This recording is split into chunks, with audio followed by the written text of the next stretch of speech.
I'm delighted to welcome you to this special session on youth, science, and climate action, hosted by the Energy and Resources Institute with support from the European Union Delegation. It is an honor to witness the presence of today's eminent dignitaries. With COP26 just days away, the session finds itself being held at an opportune moment amidst experts from fields of climate science, policy, and advocacy. However, what makes the session even more momentous is the fact that it aims to answer questions posed by one of the key stakeholders in our efforts to further climate action, the youth. With this background, I invite Dr. Vibha Dhawan, Director General TERI, to deliver the welcome address.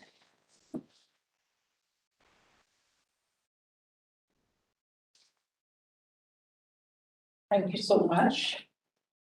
I extend a very warm welcome to His Excellency, Mr. Timmermans, European Commission Executive Vice President for the European Green Deal, and His Excellency Ambassador Ugo, Ambassador to the European Union to India. Distinguished guests and dear colleagues, we are privileged to be organizing today's event around the theme Youth, Science, and Climate Action. For climate action, concerted government actions need to be paralleled by conscious and informed individual actions globally. For a meaningful change in the society, we need to invest our time and resources in reaching out and seeking youth representation at all important global platforms hosting environment and sustainable development dialogues and delegations. TERI is a research institute, and we pride at being a think tank, do tank, and take tank. TERI is committed to address environmental issues by reaching out to all sections of the society, and most importantly, the youth.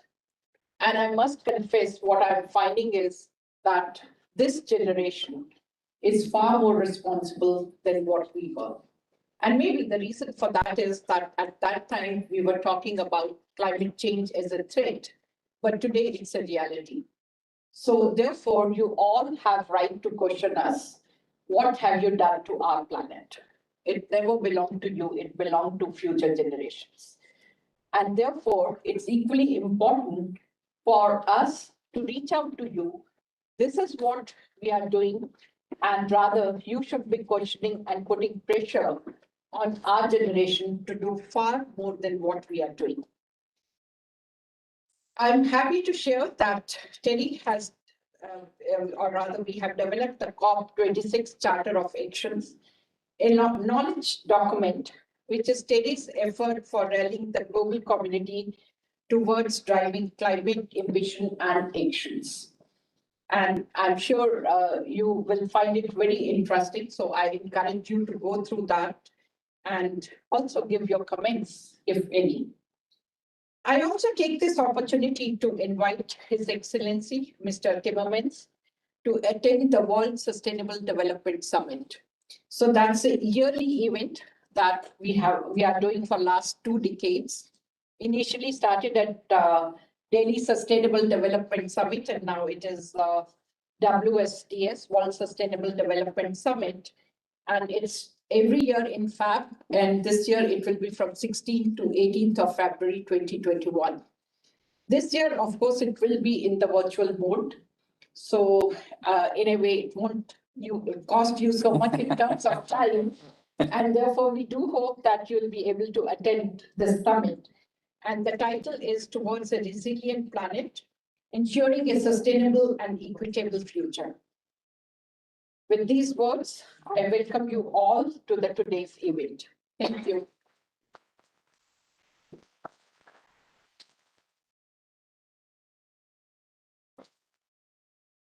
Thank you, ma'am. May I now request you to kindly hand over the invitation letter for WSDS 2022 will be held virtually to Mr. Timmermans.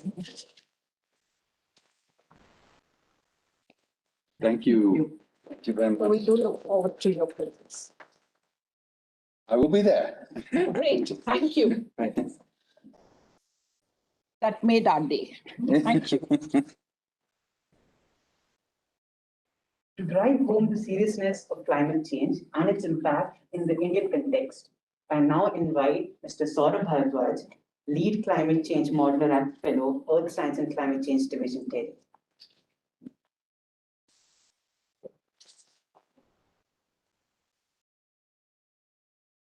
Good afternoon, Your Excellency, distinguished guests, colleagues.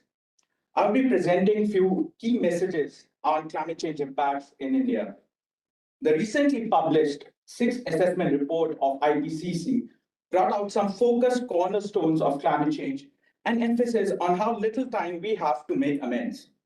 It informs that many past changes in Earth's system are now irreversible. With 2020 being the second warmest year on record, only decades are left to reach the 1.5-degree warmer world.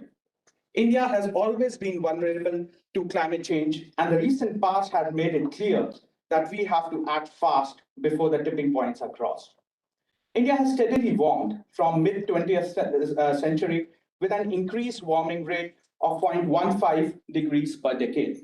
The warming has been considerably high in the summer season, with nighttime temperature rising much faster. This has led to heat waves becoming more prevalent, affecting critical sectors like health and food production.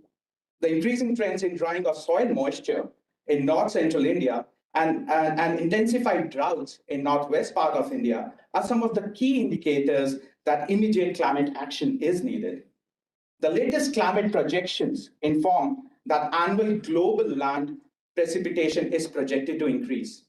The monsoon precipitation is also projected to increase, particularly over Southeast Asia. Increased and erratic rainfall would put developing nations like India into a pinch, threatening the sectors of energy, water, agriculture, urban infrastructure, and overall economic growth. For first time, the AR6, the Sixth Assessment Report, recognized the role of compounding events and multiple climate change drivers responsible for enhancing disaster impacts in India. India faces simultaneous occurrence of events with one state facing severe drought, while the other being ravaged by floods. As I speak, the state of Uttarakhand and Kerala are facing flash floods and landslides with loss of lives and property. The rapidly warming Indian Ocean basin, the sea level rise on the coast, and increasing cyclone frequency have been threatening the coastal economy and livelihood as I speak. The way ahead for climate action should include enhanced engagement of state, non-state, and subnational actors to align policies with local adaptation needs. Public-private partnerships also play a key role in building a long-term resilience for India. Since adaptation occurs at much smaller scale, regional scales, the science to policy linkage needs to be more holistic and robust to realistically decrease the gaps in effective implementation. Thank you for your attention, sirs.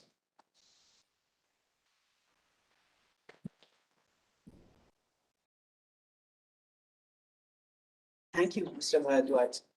Now, I invite Dr. Shaili Kedia, Associate Director, Sustainable Development and Outreach Division, TERI, to share messages from the COP26 Charter of Actions, a knowledge document prepared by TERI that assimilates questions and challenges concerning key themes with respect to the Indian context.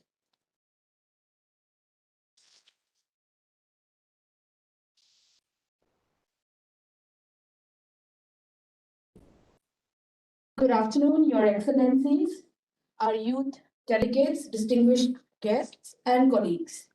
The COP26 Charter of Actions is TERI's effort to rally for an equitable and ambitious global climate agenda. On behalf of the Charter team, I would like to share 5 messages from the exercise. Message 1. Revised NDC pledges and net zero commitments by few countries give a glimmer of hope to realize the 2 degrees Celsius global goal, but are inadequate to meet the 1.5 degrees Celsius global goal as envisaged under the Paris Climate Agreement. A higher level of ambition is needed from developed countries who should move towards being net negative by 2050 and will need to achieve net zero much earlier. Message 2. While India has low per capita emissions, it remains a key player not only because of its aggregate potential to reduce greenhouse gases, but also as a lead market country and a country that can show normative and entrepreneurial leadership when it comes to mobilizing national and international climate actions. Message 3. A principle-based approach rooted in equity, climate justice, and common but differentiated responsibilities and respective capabilities is needed. It is imperative that the progress made by countries is assessed considering the principles of equity well before the global stocktake that is to take place at COP28 in 2023. Message 4. Article 7.2 of the Paris Agreement recognizes the role of adaptation as being key to long-term global response to climate change. However, long-term strategies formulated and communicated under Article 4.19 of the Paris Agreement at the moment largely focus on mitigation and do not adequately consider adaptation to climate change. Long-term strategies also need to factor climate finance, technology transfer, and in situ and ex situ adaptation measures along with sustainable consumption. Message 5. Global discussions are important, but the real arena for climate action is at the national and subnational levels and also in business and industry. It is essential that climate action be understood in sectoral terms as well as cross-sectoral terms, including in areas of finance, as well as science, technology, and innovation. Thank you for your attention.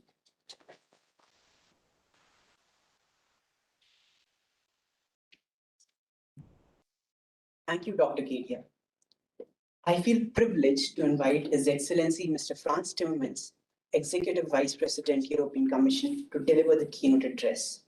Mr. Timmermans is leading the European Commission's work on the European Green Deal and its first European climate law. His work has also been hugely instrumental in developing the European Union's biodiversity strategy for 2030. We welcome you, sir.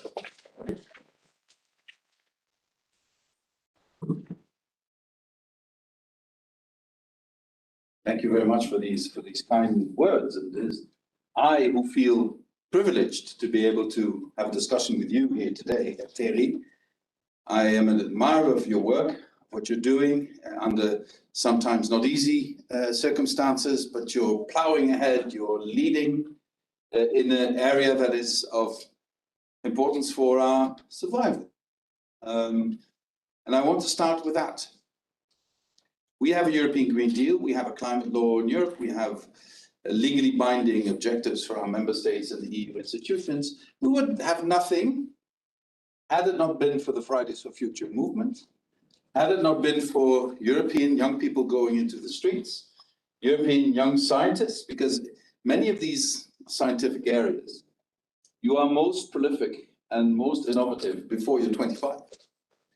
And these are the young people who have contributed to a better understanding of the challenge we face, but also to a societal and political mobilization that I was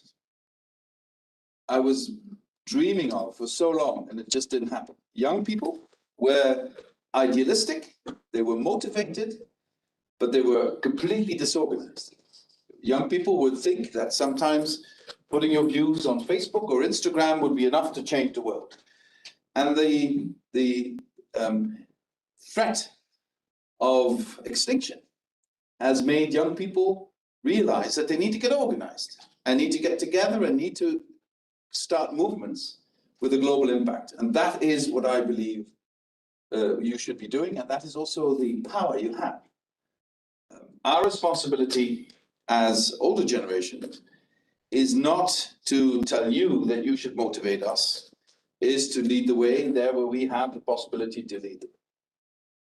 And I want to insist on one thing, because I believe this is the most essential thing we need to face as humanity. This is not about saving the planet. The planet's done fine for millennia without humans on it. And it will be capable of doing fine for millennia once we destroy ourselves. This is about saving humanity. And we can only save humanity if everyone has a stake in that, which means that the transition we will be going through, which is driven by a number of factors. COVID, which is not a one-off. As you know as scientists very well, the risk of another zoonosis is around the corner. Secondly, climate crisis. Thirdly, the threatening ecocide, which is linked to the climate crisis and linked to the risk of zoonosis. And then, of course, quickly shifting geopolitical relations, which are also a challenge to all of us. In that context, we need to be able to say that we are capable of building back better, that we are capable of using this in a time of a fundamental industrial revolution going on at the same time.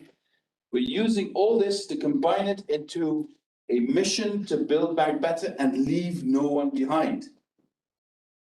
It might seem a monstrous challenge, at times even an impossible challenge. But my message to you today is, we can do this. It can be done. We can still fix it. Is it a financial challenge? Sure. But that's not the biggest challenge. If you look at, the European Union has launched its green bonds. They were oversigned 11 times. So the financial community is very, very keen on being part of this transition. Is it a technological challenge? In part it is.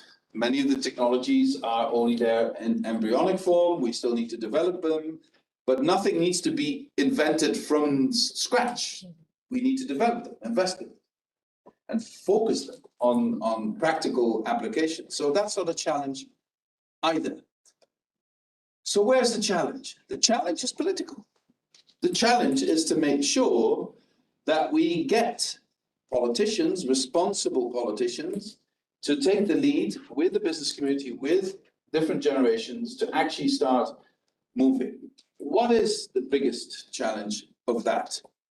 As I said, it's not the finances, it's not the science. It's time. It's time. Time is our biggest challenge. Because if we had the time, if we could take a generation, this would be a no-brainer. It would almost happen by itself. But we need to do this. We need to reduce our emissions with at least half in the most developed parts of the world within 9 years. And for that, we need massive, massive investment in renewable energy. We need massive investment in taking us into a circular economy. We need massive investment to make sure we disinvest from fossil fuels, etc., etc. Time is the biggest challenge here. And we need your help to create a sense of urgency in political circles. Now, how is this going to happen if we even have the time? Only if wider society sees that their interests are being taken into account. Too many people are in the grips of no longer of climate denial. I think you have to be blind and deaf not to see the climate crisis that is already upon us. But I think the bigger threat is climate resignation or even climate desperation. People thinking, we're lost anyway, so why take all these efforts if we're lost anyway? That's where you come in. Young generations are by definition more optimistic than older generations and more able to mobilize quickly and also better able to think outside the box, not set in your ways as we are. So the combination of having this sense of urgency combined with the need to avoid climate desperation or climate resignation should mobilize all our efforts together, especially to show with facts that we will leave no one behind. And that is, in times of transition, a huge challenge. Every industrial revolution to date, and this is the most profound one humanity has ever experienced, has led to, if unchecked, if uncontrolled, if unsteered, has led to a small group of huge winners and a large group of people who lose out. It's there now. If you look at who wins in this technological revolution, it's people who have the time to take trips to outer space for fun, instead of the wider population.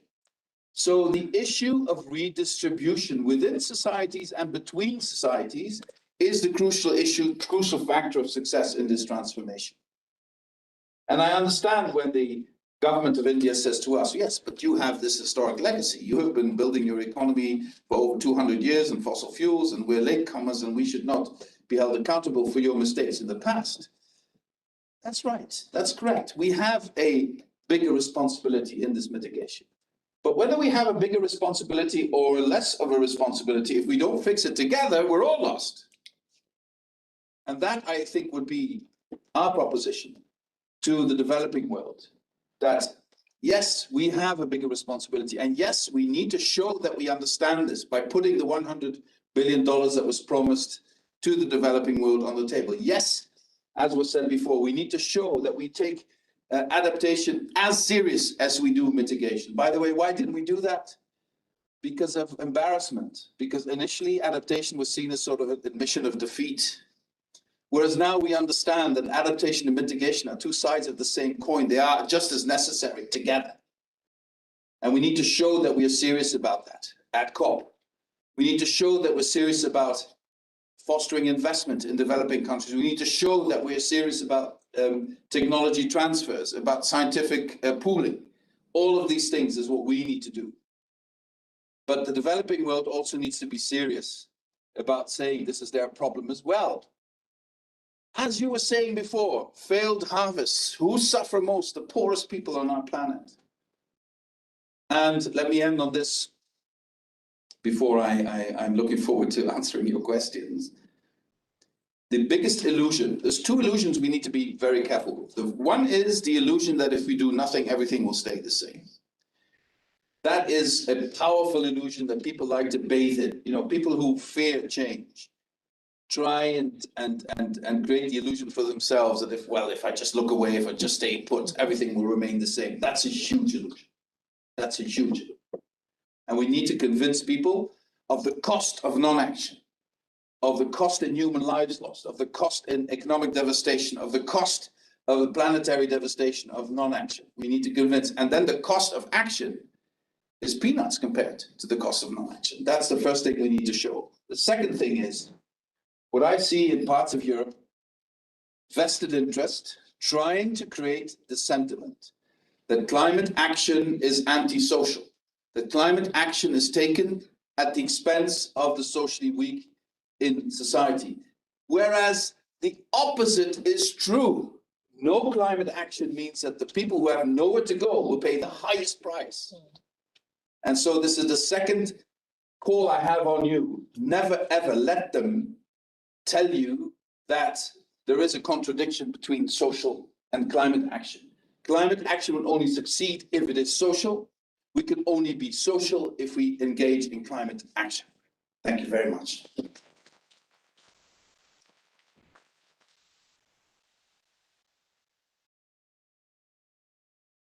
Just pull up your chairs like this.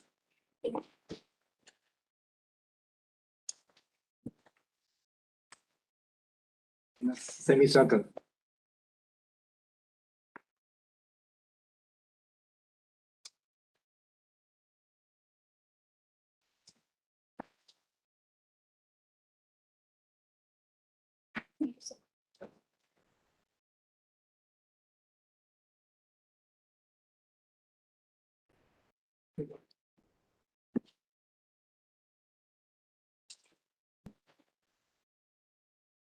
Thank you, Your Excellency, for your stirring words. May I now request Dr. Vibhadavan, Director General TERI, to present Mr. Timmermans with a small token of appreciation from the institution.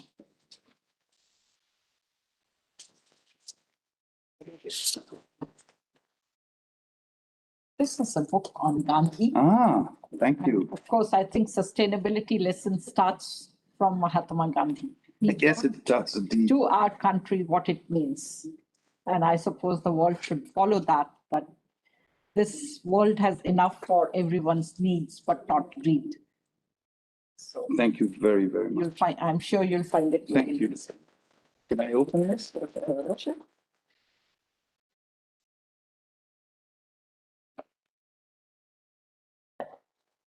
It is. How fitting. We have very little time left. Indeed. Thank you so much. That's a very nice gift. Thank you. And Gandhi should indeed be inspiring all of us right now.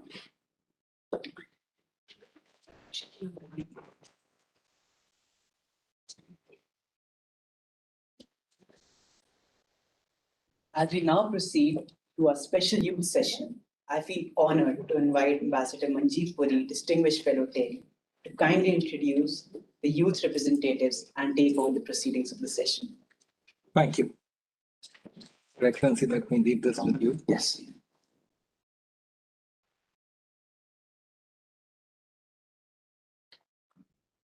Your Excellency, Mr. Ambassador, thank you very much for coming to TERI.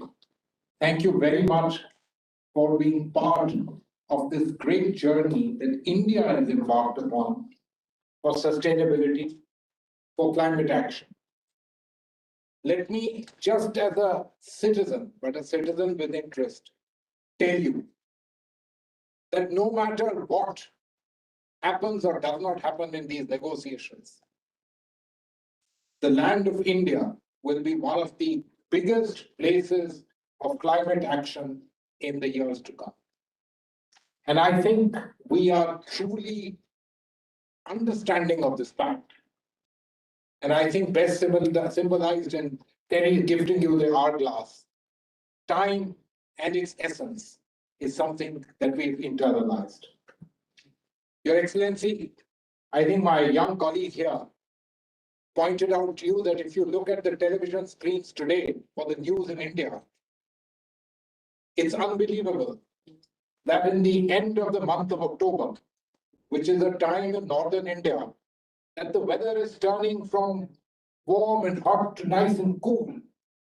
We have ravaging floods in both the northern parts of the country as well as the southern parts of the country. A beautiful, what we call in India, hill stations, but a lovely place with an awesome lake called Nainital, about 200 kilometers from Delhi.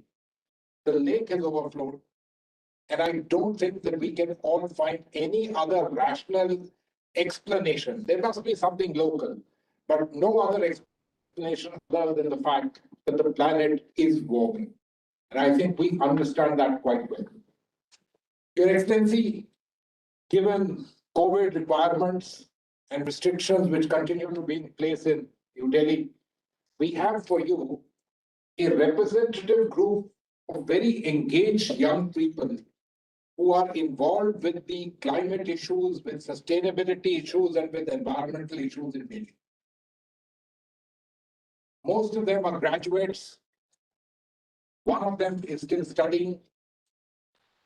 One of them is working in an organization involved with sustainability and the environment. Others are involved in several different subjects, but all subjects which are of interest to them and of interest to all of us, because, as you said very rightly, our future belongs to them. I shall ask them to put to you one more question, subject to your convenience and your agreement, on different facets of sustainability. And let me assure you, sir, they knew about this interaction at least for more than 24 hours. They have prepared themselves. So this is not one of those questions on the roadside. These are engaged individuals. They are people who are involved with what is going on. They have their heart in it and their minds too. And so let me start by asking one of them who is involved in the environment, actually involved in an organization which works for sustainability at the global level, to introduce herself and pose what her query is to someone who is actually heading perhaps the greatest global program on, if I may use this expression, greening, the European Green Deal. Please introduce yourself and... Thank you, Mr. Prakash. Hello, sir. I'm Trisha Pathak, and I'm working for an organization called the Protector Planet Movement, which is a global movement. We are working with only young people across 90 countries almost. And we do capacity building of the young people so that they can actually not just be on the road to conduct strikes, but actually be part of the solution as well, which demands awareness, advocacy, innovation, and their participation at a global level. What I would like to ask you is that recently our Prime Minister uh, uh, mentioned about a very important and engaging action plan for green hydrogen. So, how can the European Union be part and partner with India to actually take this strong step and also motivate the young people so that they can also take these subject areas in future as their career goals so that they can invest themselves and also be part of the solution. Thank you. Thank you very much for your question, which I believe, wait, let me see. Is it working? Yeah, okay. Thank you much for your question, which I believe is very pertinent. First of all, before I concretely answer your question on hydrogen, there are a couple of initiatives in Europe of creating networks of students at university, between universities, all sorts of different subject matters where they exchange information. We've just launched that. We had sort of a competition, and one of the initiatives that got a prize was creating a network of European universities. I was in Indonesia the last couple of days, and I got the same request from students: how can we be part of a network? And I promised to them I'll make sure this network in Europe will also reach out to you and have you part of that. And I'm more than happy to do the same here. If this is something you here or some of you would like to be part of or to invest in, I'll certainly make that possible. So that's on the more general point of how do you empower young people to be aware of the latest developments, to be part of these networks, to be part of the scientific community that's moving forward. I think that would be the first step that I could operationalize immediately for you. And I'm absolutely convinced that in Europe, universities would be more than happy. You know, people know what's happening in India, and India is leading in so many areas, especially in the digital revolution. And sometimes this is one of the best kept secrets in Europe, because India's focus, for understandable reason, is very much on the UK. But since the UK is no longer a member of the EU, we at the EU have also got interest in reinforcing these ties. Now, specifically on hydrogen, I think, without wanting to boast too much, I think that Europe has in a sort of couple of years lead on the rest of the world in terms of green hydrogen, both in terms of electrolyzer capability development, but also in terms of how you integrate that in your grids and in your systems. So I think it would be very, very useful if we could come up with a number of ideas of technology sharing, perhaps also joint ventures, investment opportunity. Because I honestly believe, you know, if you have in India in 2030, 450 gigawatts of solar power, that solar power will not always be generated at the places where you need the power. So you need to get the power from where it is generated to where it is needed. And of course, for that, you need smart grids. The traditional grids will no longer do. You need smart grids that can help. But you will also need other forms of storing and transporting that energy, because the smart grids only have a certain distance they can cover, and that's where hydrogen comes in. It has the advantage of being able to store the energy and then transport it over long distances. It also has the advantage in an industry-based country like India to provide an energy source for high caloric energy processes that cannot be electrified. So for difficult to abate sectors, hydrogen is, you know, we are in Sweden, they are now making green steel with hydrogen. And that's the future. And India is world leading in terms of steel industry. And the mere thought of India producing steel with hydrogen should excite all of us, because that would reduce the carbon footprint in this country and globally substantially, and would create a sustainable form of energy, of raw material production that the world can afford to have. You know, and Sweden is now starting to produce the first cars with completely green components, including the steel they use. I mean, that's where we need to go. It's not commercially viable everywhere yet at all, but down the road it will be, because the cost will go down if we scale it up, and the cost will go up, and coal really has no future. So that, I think, is something where India and the European Union could usefully work together, because our primary focus, obviously, now is on PVs, on solar energy, because that's where the development is needed. And I think we in Europe would welcome it very much if India would develop a full-scale solar energy industry and not depend on outside sources for that, given the fact that you have the resources here.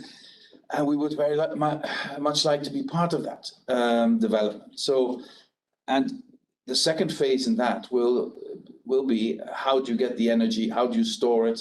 Batteries will play a huge role. Grids will play a huge role, but hydrogen is essential in that as well. Of course, there's also moves towards decarbonated natural gas as a source of hydrogen, but the long-term solution, and by far the cheapest solution long-term, will be green hydrogen, will be hydrogen produced with renewable energy. Does that answer your question? Yes, definitely. Thanks. Your Excellency, I want to just add something, that it was so fascinating for you to touch upon two subjects. One, your willingness to help young people get together institutionally. I want to tell you that your ambassador and I participated in a Your Money program run by Indian universities, an extension of the Erasmus program today, a very large webinar on India-EU relations. Perhaps your visit had to be timed on that day. You really are the harbinger of all the good things, and this is fantastic. What you mentioned about hydrogen, I'll just say this. About 200 years back, the human race, in a sense, I wouldn't say chanced upon, they knew it was there, but they kind of figured out that this element C was particularly useful. I think it's time to move on to the H. That's the important thing. Young man, should I ask you? Yeah. Hi, good afternoon. Good afternoon, Your Excellency. It's an honor to speak in front of you. Is this switch it on? Hi, good afternoon, Your Excellencies. Distinguished guests, it's an honor to be speaking in front of you. By the above introduction, I am Mayank Sethi, and I am a recent graduate in sociology from Jamia University, and I am preparing for Indian Foreign Service. So my question to you is, as we know that Europe is one of the world's leading economy, and it's doing well in world.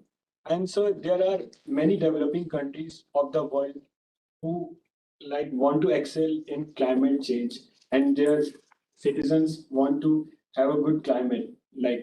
So, sir, but they are facing the problem of money, and they are not well off in terms of money and economy. So, sir, how can EU can work together with the developing countries so that they can overcome the problem of finance? So that if we all work together, so the world would be a better place to live in. Thank you.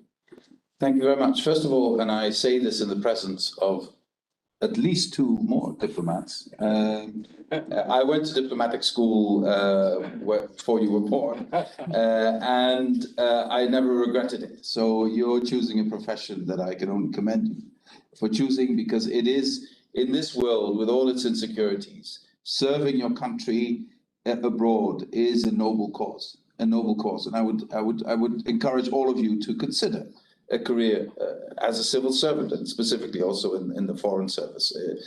The need for active diplomacy, regardless of the internet and webinars, etc. Person-to-person contacts, nothing works better than that. And sometimes it's the only thing that works, especially if you have to tackle very complicated issues. And being an intermediate between two different cultures, between two different political systems, is a beautiful thing. Is a beautiful thing. So I commend you for your choice. Now, answering your question, as I said in my introduction, this transition is only going to happen if it is perceived within countries and between countries as just. If it is perceived as, in any transition, and we also see a bit of this in the COVID crisis. Those who were strong before a crisis mostly come out stronger after a crisis. Those who were weak before a crisis mostly come out even weaker after a crisis. That is, if you don't intervene. So the issue of just redistribution plays not just within societies, plays between societies and on a global scale.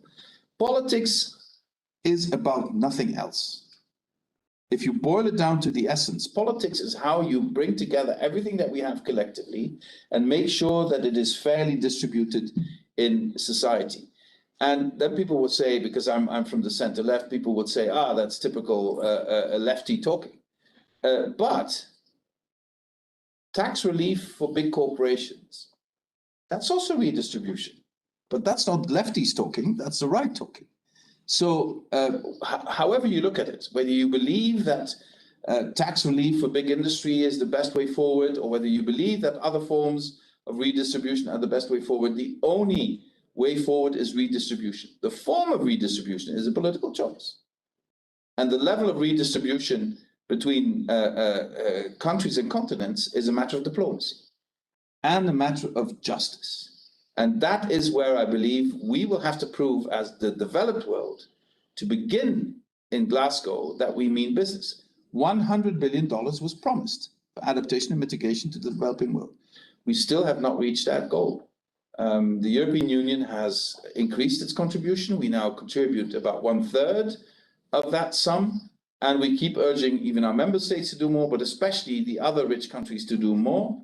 The United States have come on board with $11.4 billion, which is a little more than 1/3 of what the EU does. So I would also encourage the Americans to see what they can do, and others. But the first step is to prove that we are serious about the commitments we've already made.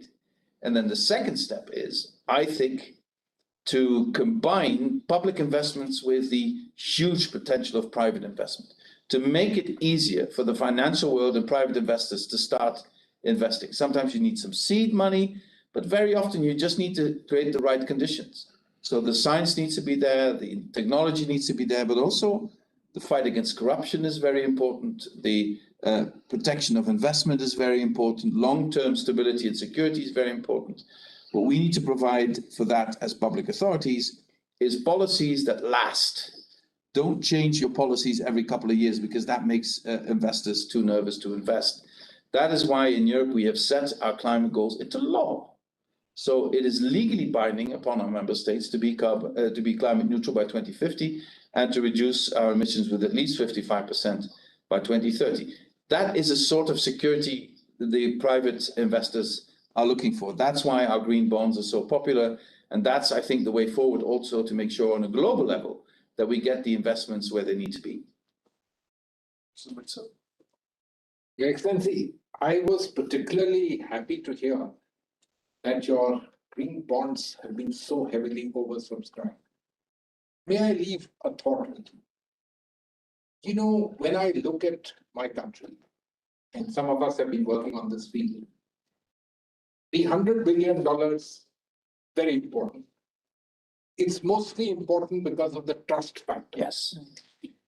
But the requirement of such kind of, let me say, grant finance, let me use that expression, even if you're willing to look at multilateralism, is, I think, particularly important if a largish fund can be created, which can at least use its higher, let me say, ratings for de-risking, for first loss guarantees, Yes. and stuff like that.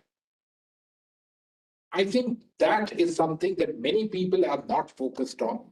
Many people are looking at these as kind of grant finances per se, but we need to now try and move the world also into a slightly different thinking paradigm. I would leave one thought with you, sir. This is purely my side of it. For large developing countries, India included, access to global financial markets is a must. Today, the fact is that the access is severely skewed against us. The cost of capital in our countries is several times the cost of capital in the developed world. Most of the projects here become unviable in the sense because of the cost of capital. Secondly, most of the financing can only be raised by us domestically because somewhere or the other, we fall short of some of the standards which are being set globally. For example, the European Union's draft taxonomy rules, etc. I leave this thought with you, sir, at your level, that we should start engaging as countries, as the EU and India in particular, I can't say about others, on even these taxonomy rules, because I think these will be particularly important to bring us the benefits of what you can offer and to you to have us also participating in what is truly your strong points, which is the money. And let's be very clear, you have the money, many things you'll be able to do. And it's not that people don't want to pay back the money, but the access itself is an issue. And so I leave this thought with you, young man. I want to thank you for raising the question of finances. You put it very beautifully. You put it in the matter of the heart, which is truly important. But you know, at the end of the day, it is one of the most serious matters. And as His Excellency sort of very eloquently described, it goes to the heart of action and what we will actually be able to do, quite apart from the fact that it's a matter of trust. It's a matter of actually doing, a practical way forward. Your Excellency, I'm going to call upon a young man here who is still studying. So unlike the others who are embarking upon other areas of life, diplomacy, etc., he still is in his formative years. May I ask you to ask your question? Good afternoon, Your Excellency. I am Yash Khandelwal and I am from Amity University. I am really glad to be given this opportunity to sit amongst so many well-versed people and asking you questions, listening to you. So my question is, the IPCC in 1990 itself, it warned us of the alarming levels of global warming. Yet today also we are seeking negotiations for a global response. So, sir, can you please explain why the developed world is still in the process of foot dragging and there's no as such outcome, and why not much measurable impact has been taken in the climate sphere, and why are they still so reluctant when it comes to assisting developing countries for substantial climate action? Well, the short answer is in two parts. One answer is what Dr. Dhawan has already said, namely that as long as the climate crisis wasn't upon us, it was just theory. Yeah? We could just pretend we could ignore it. But the second element is that all of this is scary. Everybody is scared because of this. This is not an incremental change. This is a tectonic change. And there are so many, if you're in the richest part of this planet, many people can only define this as the risk of loss and not the opportunity of gain. And that leads to paralysis in parts of the body politic in a political system that is already quite insecure of itself. And I'm a politician, and I say this in full understanding of my responsibility. We are in the Western world in the grips of short-termism. So the horizon is the next election, which sometimes is 2 years away, like in the congressional elections in the US, or 4 years away. In our case, sometimes 5 years away. And because we are no longer secure that we will have the backing of a huge group in society, per definition, because they trust us, that the volatility of the electorate makes politicians risk averse. That is the truth of the matter. And the problem with the climate crisis is you need to take measures that will benefit you, that is the younger generation, that is society, 20 years from now or 30 years from now, but that will demand things of you in the short term. And I think that's where our problem lies, that we are we are not sure about the long-term benefits and then don't want to take short-term risks. And that applies within societies, but especially in the relationship between the industrialized world and the developing world today. It's an issue of trust in our own capacity to actually fix things. Now, I don't want to, sound too pessimistic, because I see things changing also. The sense of urgency has hugely increased in the last years. A year ago, I was still talking. A year ago, the climate law in Europe was to many unthinkable. We have it now. A year ago, some countries were saying to me, coal is forever.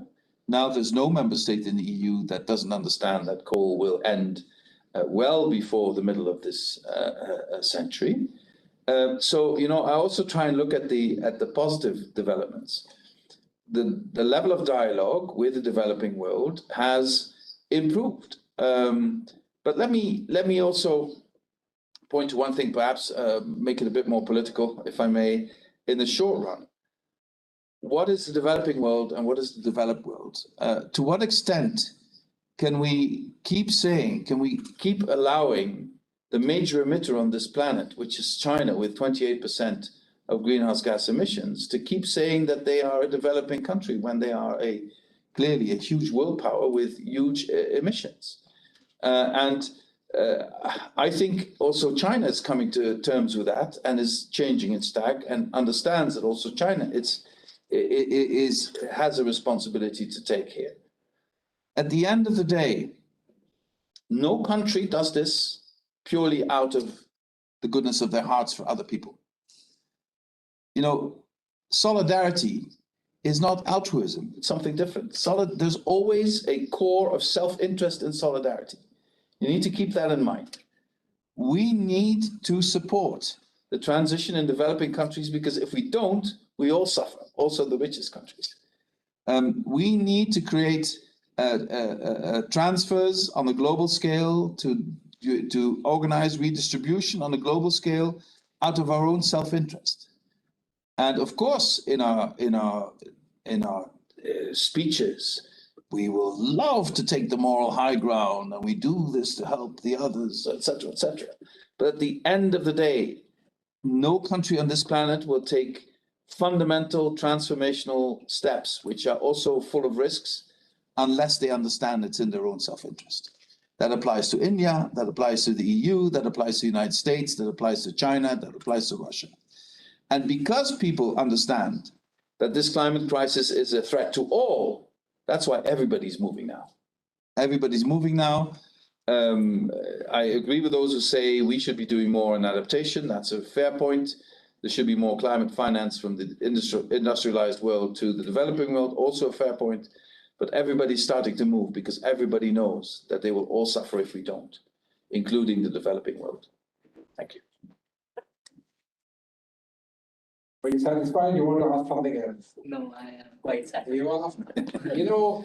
Please understand what His Excellency said to you, and he mentioned the fact that he is someone who stands in front of people and knows how to read their pulse. And I think there is some very important point which was made there.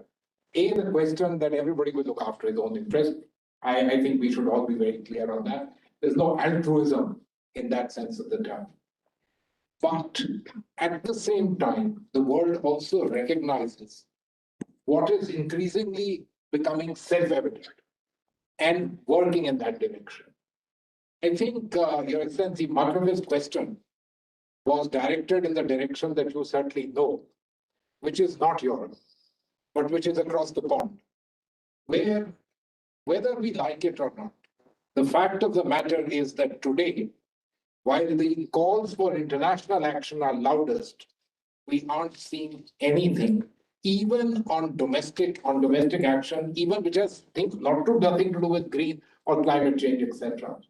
And for many people in the world, the power of that economy, no matter the power of the other economy that you mentioned, is of a far different order. And we need to get them to move. And I mean, the story that, you move and they'll move, we've all heard far too often. I'm afraid this movement will have to come from them. They'll have to take the political call. the point that you made about China, let me leave a thought with you. And I would like you to internalize like this. India and China sit along with the others in the group of 77. And you're right in saying that we all say we are developing countries. But I have little hesitation in saying that this Chindia, the China-India business, is long over. In fact, it got over many, many years back. And today, this understanding of where China is, hopefully does not guide everyone in the understanding of where all other developing countries are. I think that is particularly important because they also are particularly good at playing this game, but the world needs to be more discerning. And I hope that understanding continues to remain. Can I just briefly react to what you're saying? You know, the solidarity, I think, should be mainly with those countries that are literally at risk of disappearing. Correct. The small island states, some of the African countries that are suffering terribly.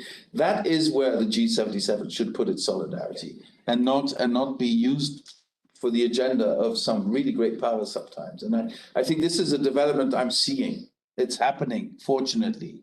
So I think that also India is playing a very positive role in that context. No, you're absolutely right, Excellency. I mean, solidarity is important. Solidarity has to be directed towards the most vulnerable. I think we all understand that. My colleagues have hinted to the state of play of South Asia, India in particular. You mentioned adaptation. I'll keep the young man who wants to talk to you about adaptation for a little while, but I want to sort of let the young lady give it a bash, because I think we've had enough of all this very technical stuff. Now let's look about, what's happening at the level of people. So young lady, the floor is yours, please. Good afternoon, sir. Myself, Pooja Sehwag. I'm a PhD research scholar in Jawaharlal Nehru University. So On what subject? Yes, sir. I'm just okay. saying that. Sorry. So I look at climate change negotiations, very particularly at Copenhagen process and Right. Paris process, from the vantage of conference diplomacy. Right. So for today, I have picked my question from a very, keeping my optimism alive. So I have picked from a least bracketed section of Paris rulebook, which is yet under, which is on negotiating table. So I want to ask you on gender responsive climate action. So Paris framework has already made attempts to strengthen the gender responsive climate action by resolving to targeted capacity building. So since you are yourself heading European Green Deal, so what are the efforts so far made by European Union in this regard? Thank you. I thank you for the question, because I will give you a brutally honest answer. It took also my administration a while to understand that there was a huge gender component in this transformational era and period, combined with the climate crisis. It should have come naturally to the European Commission, but it didn't. I have to be really honest with you. So how are we looking at this right now? We need to make sure that our ambitions in terms of gender equality, of empowerment of women, are also reflected in the policies we develop at EU level, but also in our international cooperation. And this is very much also in the attention of the Commissioner responsible for development, Jutta Urpilainen. I gave an example earlier in the conference, which I believe is very telling. In many parts of the developing world, women go out every day looking for timber to cook. They very often do that in extremely unhealthy conditions for themselves, and especially also for the small children they very often have with them when they are doing this. Bringing solar power to smaller communities so that instead of having to use timber, women can use electricity to cook is a life-changing experience, also for gender equality and for the empowerment of women. Making access to microfinancing, to credits, to women entrepreneurs at a small scale is a life-changing experience and can allow them, for instance, to install solar panels or to install water purifiers and things like that. We need to be very much aware that, again, like I said before, in any crisis, there are people who are always more vulnerable than others, and always women are amongst the more vulnerable, whether it's the COVID crisis or the climate crisis or the biodiversity crisis or simply an economic crisis.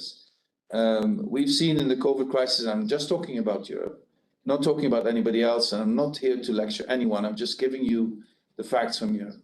We've seen the increase of gender-based violence in the European Union during the COVID crisis, which was really, really horrific.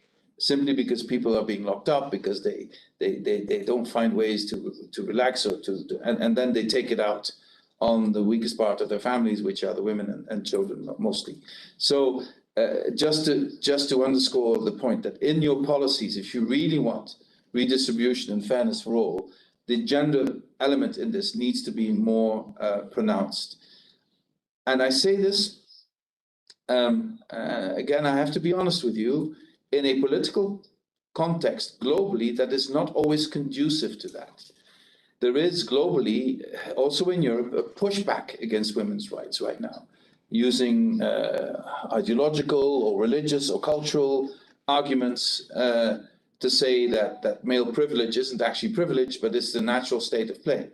And I think we have a collective responsibility to look at this.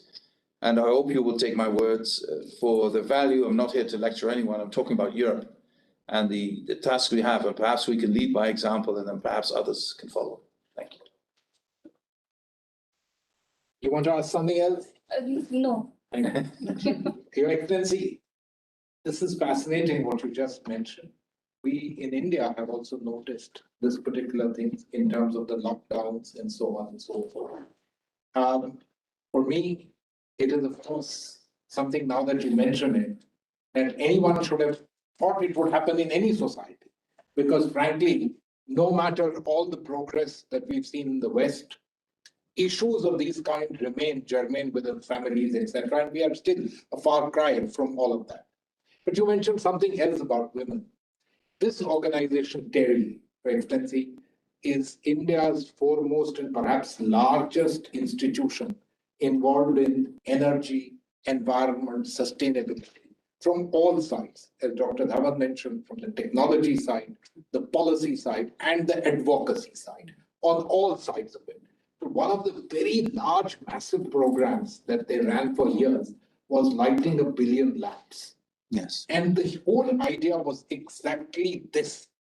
If we could equip women in different countries, different parts of the world, with some very basic infrastructure, usually nothing else but a panel and some kind of lighting, it would have a tectonic shift on the family, and if I may say so, on the gross domestic product of the village. That is the nature of action that we've taken. I also know there are other organizations in India which are doing the same thing. And the backbone of all these organizations worldwide, all these efforts worldwide have been women.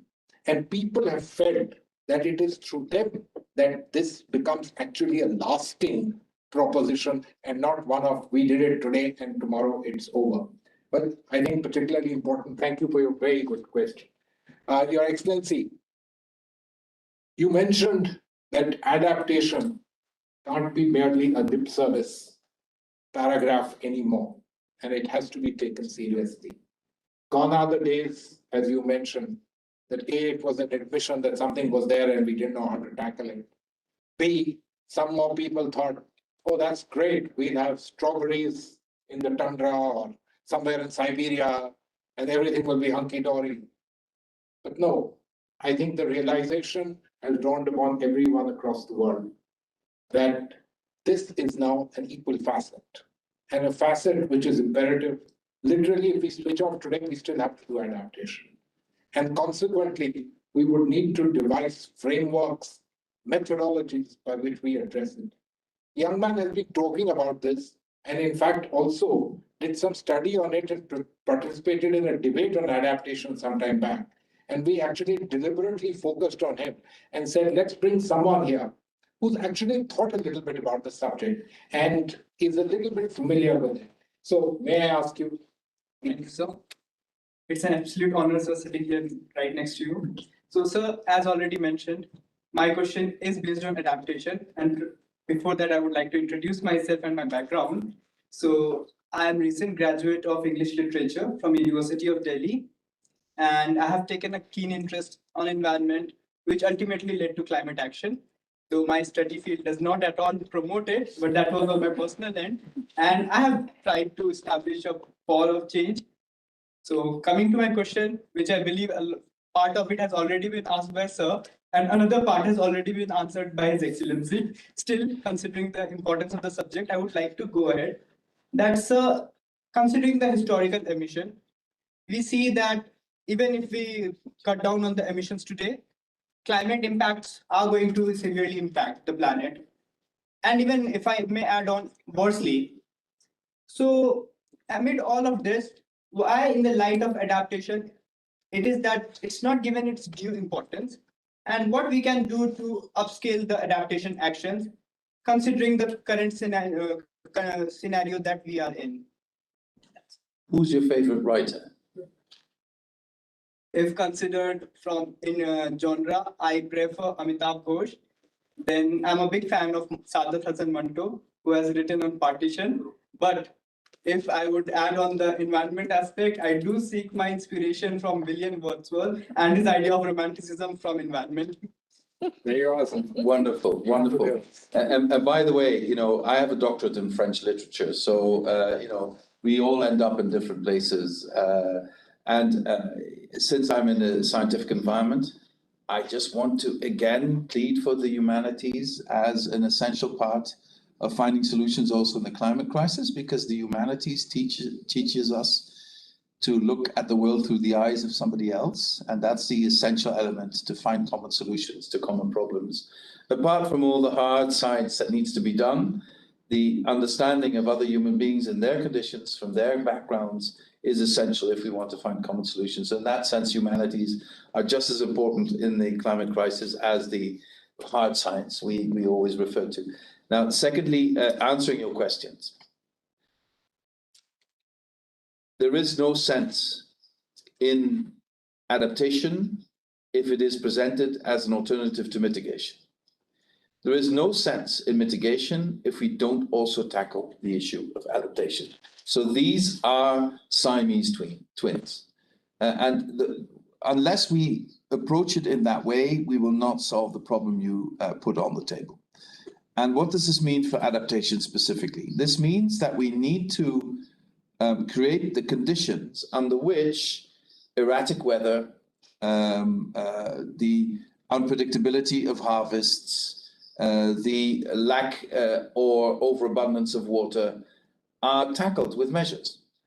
So if you have, let me again take an example from Europe. I could take many examples. If you have now this strange weather pattern now in Europe, where you have tornadoes in Europe, which we've never had, and you have huge rainfall, immobile rainfall. So it doesn't move. It stays in one spot, and then, you know, the sky falls down and whole villages are washed away and roads are washed away.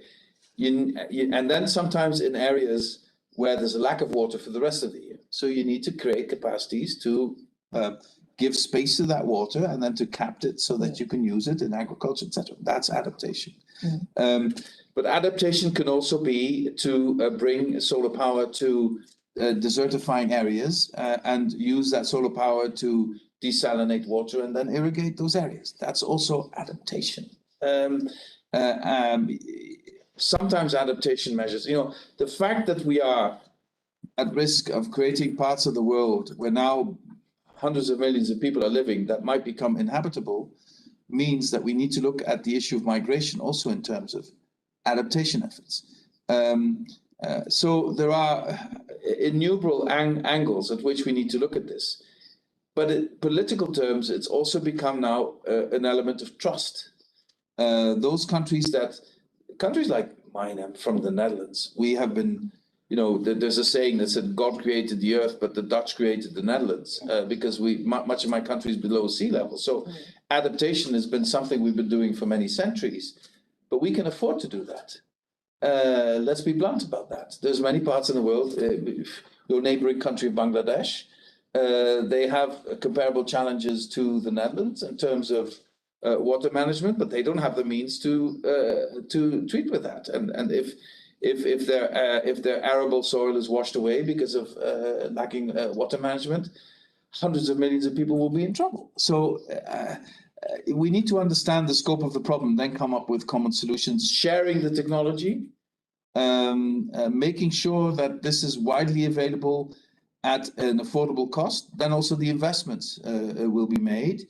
If you, for instance, water management, if that leads to better crops, to more food, then the investment is also easily justified. So the challenge is gigantic, but the opportunity is there as well. We only need to see it, and we also need to show that we understand the need for solidarity out of self-interest, as I said before, but I think this is how we should approach the issue of adaptation. Your Excellency, thank you very much. You truly gladdened my heart by saying that these are two facets of the same coin. And if we look at it like this, we will find benefit of one in the other, and we shall truly be able to take forward this particular facet called solidarity. Thank you very, very much, Excellency. If any of you have anything else which is very pressing and it must reach the Vice President himself, please go ahead.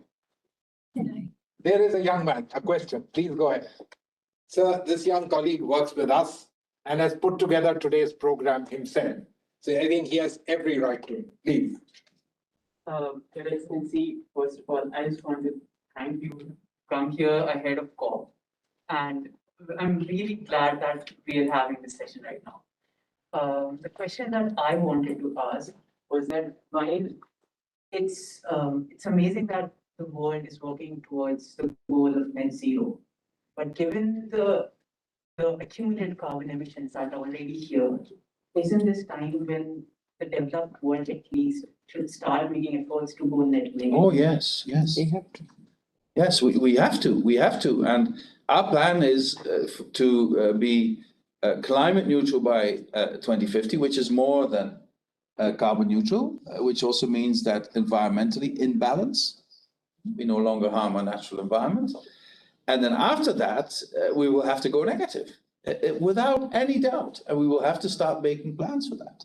Negative emissions. And then at the same time, hope, and there is reason to hope, that we have enough scientific innovations that could help us in an affordable way take CO2 out of the atmosphere and other greenhouse gases out of the atmosphere. I really hope that India will follow us in our pledge to reduce other greenhouse gas emissions. We've started with the United States an initiative on methane, and I hope India could follow that. It's important. And those are sometimes low-hanging fruit. Of course, it's complicated in agriculture, but closing all old wells, closing old mines, it's not that difficult. And it immediately has an impact on reducing methane emissions. So yes, we need to go to negative emissions, absolutely.